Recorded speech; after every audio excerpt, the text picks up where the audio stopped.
फिर केन की line cut जाती है क्योंकि वह कहता है कि सड़क बंद है और वह नहीं निकल सकता। लॉरेल एन पुलिस विभाग से संपर्क करने की कोशिश करती है लेकिन किसी से बात नहीं हो पाती। वे फिर से केन से संपर्क नहीं कर पाते और दंगे के बारे में कोई और खबर नहीं मिलती। इसके बाद लॉरेल एन और सिडनी बैकग्राउंड में काम करते हैं जबकि ग्रांट एक स्थानीय बैंड लॉरेंस ऑफ अरेबिया को ऑन एयर चलाता है। दोनों महिलाएं किसी अन्य समाचार चैनल को इस पर रिपोर्टिंग करते नहीं देख पातीं, लेकिन लॉरेल एन के पास एक घबराई हुई कॉलर है जो स्थिति के करीब प्रतीत होती है। बैंड का प्रदर्शन खत्म होने के बाद सिडनी ग्रांट को बताती है कि शहर में 10 प्रत्यक्षदर्शी हैं जो अपने अनुभव साझा करने के लिए तैयार हैं। वे पहले एक स्थानीय व्यक्ति स्टीव को लाइव लेते हैं। ग्रांट जल्दी से खबर फिर शुरू करता है और अपने श्रोताओं को जारी कहानी की याद दिलाता है। वे स्टीव को ऑन एयर लेते हैं लेकिन उसकी ओर से केवल स्टैटिक और अराजकता की आवाजें आती हैं।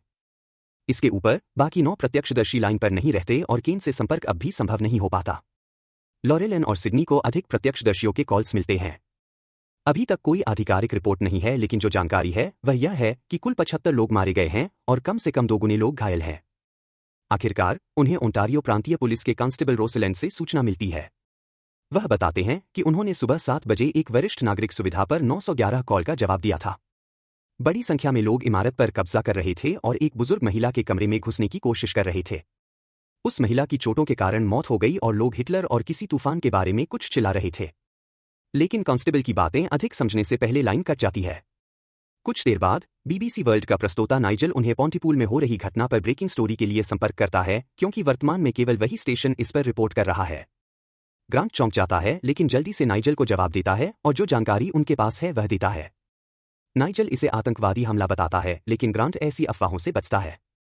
वह बताता है कि वे इसे न तो पुष्टि कर सकते हैं और न ही इनकार कर सकते हैं क्योंकि इस पर अधिक जानकारी नहीं है। नाइजल उन्हें धन्यवाद देता है और कॉल काट देता है। थोड़ी देर बाद केन वापस कॉल करता है और उनसे जल्द से जल्द मदद भेजने की विनती करता है। वह बताता है कि वह ट्रेन की पटरियों के पास एक अनाज साइलो में छिपा हुआ है क्योंकि उसका पीछा किया जा रहा है। केन उनसे अधिकारियों से संपर्क करने की विनती करता है लेकिन पुलिस हॉटलाइन का संपर्क स्टेशन में आने के बाद से नहीं हो पा रहा है। ग्रांट अधिक जानकारी मांगता है और केन बताता है कि उसका पीछा कर रहे लोग नरभक्षी हैं, उनकी तुलना कुत्तों से करता है। जैसे जैसे बातचीत आगे बढ़ती है केन घबरा जाता है क्योंकि वह पागल लोगों को किसी को एक वैन से बाहर निकालकर काटते हुए देखता है। वह जल्द ही रिपोर्ट करता है कि उसे ढूंढ लिया गया है, जिससे स्टेशन में सभी लोग घबरा जाते हैं। जाहिर तौर पर एक पागल किशोर केन के साथ साइलो में है लेकिन हमला नहीं कर सकता क्योंकि उसके हाथ नहीं हैं और वह हिल नहीं सकता। केन बताता है कि किशोर कुछ बड़बड़ा रहा है और कहता है कि वह और करीब से देखेगा। लेकिन इससे पहले कि वे और जान सकें, कॉल एक फ्रेंच ऑडियो ट्रांसमिशन से बाधित हो जाती है। लॉरेल एन तुरंत संदेश का अनुवाद करती है जिसमें सभी को परिवार के सदस्यों से दूर रहने, प्रेमपूर्ण संबोधन से बचने, कटाक्ष करने से बचने और अंग्रेजी भाषा में बातचीत करने से मना किया गया है। साथ ही संदेश का अनुवाद न करने की चेतावनी भी दी जाती है। सिडनी फिर बताती है कि उन्हें कांस्टेबल रोसलैंड से एक कॉल मिला है जिन्होंने उन्हें अंदर रहने का आदेश दिया है क्योंकि पॉन्टीपूल अब संगरोध में है। इस बीच केन फिर से लाइन पर आता है और पूछता है कि क्या उन्होंने उसका ऑडियो प्राप्त किया है। वह फिर अपनी रिकॉर्डिंग दोहराता है, उन्हें याद दिलाता है कि यह उसी पागल किशोर से आ रही है। इसी दौरान कोई धीमी, भयानक आवाज में "मुझे मदद करो, मां" फुसफुसाता है। यह स्पष्ट है कि यह आवाज किशोर लड़के की नहीं है। केन इसे एक बच्चे के चीखने जैसा वर्णन करता है जो किशोर लड़के की सांसों में है। ग्रांट के लिए यह सारी रिपोर्ट्स विश्वास करना मुश्किल है, इसलिए वह बाहर जाने का अनुरोध करता है। सिडनी उससे विनती करती है कि वह अपनी कुर्सी पर लौट आए क्योंकि वे आराम नहीं कर सकते, लेकिन वह पहले ही निर्णय ले चुका है। वास्तव में उसे लगता है कि दोनों महिलाएं उसे बड़े पैमाने पर मजाक में फंसा रही हैं। वह बाहर एक कदम रखता है और कहता है कि वहां बाहर कुछ भी नहीं है सिवाय ठंड के। इसी पल लॉरेल एन कुछ देखती है और तुरंत दरवाजा बंद करके ताला लगा देती है। लोगों की भीड़ जल्द ही इमारत में जबरदस्ती घुसने की कोशिश करती है, उन शब्दों को दोहराते हुए जो उन्होंने कुछ सेकंड पहले सिडनी को कहते सुना था। इससे तीनों बुरी तरह डर जाते हैं लेकिन वे अंदर लौट आते हैं और अपना कार्यक्रम फिर से शुरू करते हैं। फिल्म की शुरुआत एक रेडियो घोषणा से होती है कि एक बिल्ली जिसका नाम हनी है, गायब हो गई है। इसे पिछली गुरुवार सुबह आखिरी बार देखा गया था। उस दिन मिस कॉलेट पिसन नामक एक स्थानीय महिला ने अपनी कार को एक पुल के पास मोड़ दिया ताकि बिल्ली से टकराने से बच सके। फिर रेडियो होस्ट कुछ असंबंधित और बेतुकी बातों पर कुछ मिनट तक बकबक करता रहता है। यह स्पष्ट है कि यह जानबूझकर किया गया था। दृश्य छोटे, शांत शहर पॉन्टीपूल में स्थानांतरित होता है, जहां स्थानीय रेडियो होस्ट ग्रांट भारी बर्फबारी के बीच ड्राइव कर रहा है। वह अपने एजेंट से फोन पर बहस कर रहा है कि उसे इस नफरत वाले स्थान से दूर नौकरी मिलनी चाहिए। हालांकि एजेंट कहता है कि उसे अभी इस काम से ही संतोष करना होगा। यह सुनकर ग्रांट इतना गुस्सा हो जाता है कि वह अपना फोन बगल की सीट पर फेंक देता है।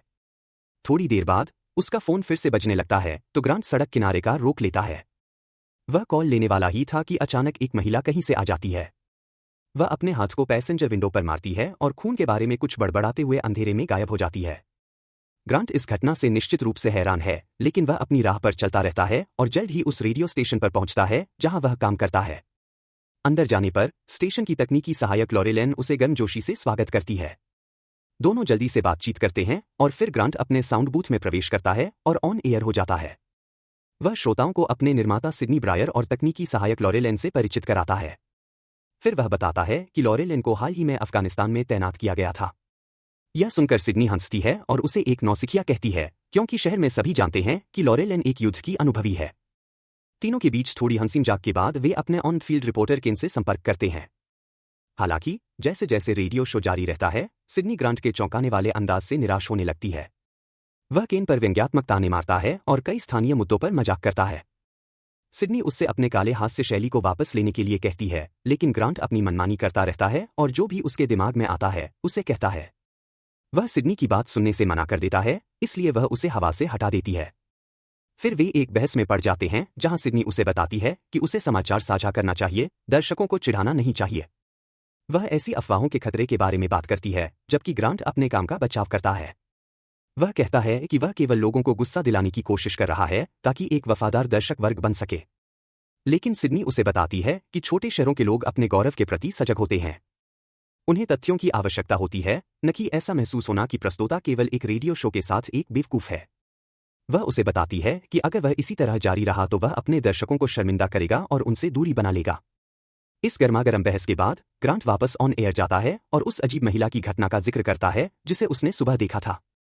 वह अपने श्रोताओं से पूछता है कि क्या उसे 911 पर कॉल करना चाहिए था या अपने जीवन के साथ आगे बढ़ना चाहिए था। इसी दौरान लॉरेलेन सिडनी को एक स्थानीय रेस्तरां में चल रहे एक बंधक स्थिति के बारे में सूचित करती है। इस घटना के बारे में ज्यादा जानकारी नहीं है, इसलिए लॉरेलेन सीधे स्थानीय पुलिस के रेडियो में ट्यून करने की कोशिश करती है। सिडनी अपने स्रोतों की जांच करती है और तकनीकी सहायक को ग्रांट को इस बारे में न बताने के लिए कहती है। दुर्भाग्य से लॉरेलेन ने पहले ही यह संदेश ग्रांट के ईयरपीस में भेज दिया है। इसके बाद ग्रांट अपनी कॉल इन सेगमेंट को काट देता है और स्थिति की रिपोर्ट करता है। सिडनी उसे इसे छोड़ने के लिए कहती है क्योंकि पुलिस अधिकारी शायद नशे में हैं, क्योंकि यह बर्फ मछली पकड़ने के मौसम का अंत है।